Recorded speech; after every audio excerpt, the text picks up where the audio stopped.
Salam, selamat pagi Bapak Ibu yang dikasihi oleh Tuhan. Berjumpa kembali dengan saya pagi hari ini dalam Sapaan Pastoral Gereja Kristen Kalam Kudus Ambon. Sebelum kita menjalani kehidupan kita sepanjang hari ini, mari kita memperlengkapi diri kita dengan kebenaran firman Tuhan. Sebelum kita membaca dan merenungkan firman Tuhan, saya mengajak kita semua untuk berdoa terlebih dahulu. Mari kita berdoa. Bapa kami yang di surga, kami mengucap syukur pagi hari yang indah ini Tuhan boleh menopang kami, memberikan napas kehidupan kepada kami, memberikan kesempatan kepada kami untuk menikmati segala berkat yang telah Tuhan sediakan bagi kami, untuk kami nikmati dan kami terima sepanjang hari ini. Sebelum kami memulai segala aktivitas kami, sebelum kami memulai menikmati berkat-berkat Tuhan, kami mau memperlengkapi diri kami di dalam menjalani kehidupan sepanjang hari ini dengan kebenaran firman Tuhan. Berkati pembacaan firman Tuhan, berkati penguraian firman Tuhan, sehingga boleh senantiasa menjadi dasar dan pondasi di dalam kehidupan kami, sehingga hidup kami boleh senantiasa memuliakan Tuhan di dalam hidup ini. Dan orang-orang di sekitar kami pun boleh diberkati. Terima kasih Tuhan, berfirmanlah kepada kami, karena kami rindu, haus akan kebenaran firman-Mu. Dalam nama Tuhan Yesus kami berdoa. Amin.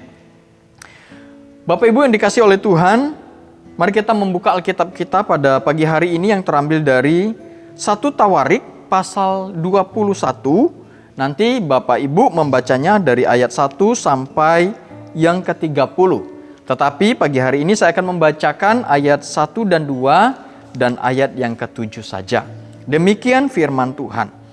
Iblis bangkit melawan orang Israel dan ia membujuk Daud untuk menghitung orang Israel.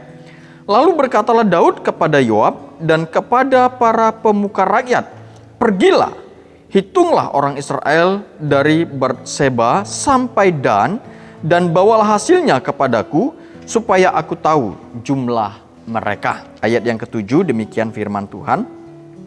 Tetapi hal itu jahat di mata Allah, sebab itu dihajarnya orang Israel.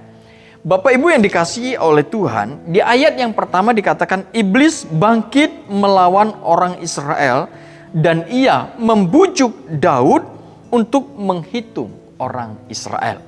Bapak Ibu Saudara yang terkasih di dalam Tuhan, menghitung jumlah atau mengadakan sensus penduduk untuk mengetahui jumlah penduduk pada waktu itu sebenarnya bukan hal yang salah. Tetapi apa yang membuat di sini Tuhan murka kepada Daud ketika Daud mengadakan sensus penduduk pada waktu itu? Sebenarnya ketika Daud mengadakan yang namanya penghitungan jumlah rakyat orang Israel pada waktu itu, di situ ada mengandung kesombongan diri. Mengandung bahwa Daud merasa bahwa dia adalah seorang raja yang berhasil pada waktu itu, yang memberikan kesejahteraan kepada rakyatnya. Daud juga memiliki satu kebanggaan tersendiri di dalam kehidupannya. Bahkan di dalam pengetahuannya dengan jumlah rakyat yang dia pimpin pada waktu itu, ada kesombongan dengan mengandalkan diri sendiri. Oleh sebab itulah, karena ada motivasi ini Bapak Ibu yang dikasihi oleh Tuhan, maka di ayat yang ke-7 firman Tuhan berkata kepada kita, tetapi hal itu jahat di mata Allah, sebab itu dihajarnya orang Israel. Dalam arti Tuhan tidak berkenan dengan kesombongan diri. Tuhan tidak berkenan dengan kebanggaan diri. Tuhan tidak berkenan dengan orang yang mengandalkan kekuatan, keberhasilan dan kemampuan dirinya sendiri. Oleh sebab itu di dalam firman Tuhan, di dalam Yeremia pasal 17 ayat 5 juga berkata kepada kita dengan jelas begini. Beginilah firman Tuhan, terkutuklah orang yang mengandalkan manusia, yang mengandalkan kekuatannya sendiri, dan yang hatinya menjauh daripada Tuhan. Nah Bapak Ibu Saudara, ketika Daud menghitung jumlah rakyat pada waktu itu, dia mengandung bahwa dia pada waktu itu sedang mengandalkan kekuatannya sendiri. Dia sedang menjauhkan dirinya kepada Tuhan. Dan Allah tidak berkenan kepada Daud pada waktu itu. Sehingga Allah menghukum bangsa Israel pada waktu itu. Nah, Bapak Ibu yang dikasih oleh Tuhan, sebagai pengajaran yang kita dapatkan dari kisah ini, mari kita sebagai umat Tuhan, jangan pernah kita mengandalkan kekuatan kita sendiri. Jangan pernah kita bangga dengan keberhasilan yang pernah kita capai di dalam kehidupan kita. Mari kita kembalikan semua itu kepada Tuhan. Mari kita mengandalkan Tuhan di dalam kehidupan kita setiap hari. Mari kita bergantung sepenuhnya kepada Tuhan di dalam kehidupan kita. Dan mari kita selalu mendekatkan diri kita kepada Tuhan. Percayalah, ketika kita mengandalkan Tuhan, ketika kita selalu mendekatkan diri kepada Tuhan, maka Tuhan pasti akan selalu berkenan dan memberkati kehidupan kita. Bapak Ibu, biarlah firman Tuhan ini boleh senantiasa menjadi berkat bagi kita semua.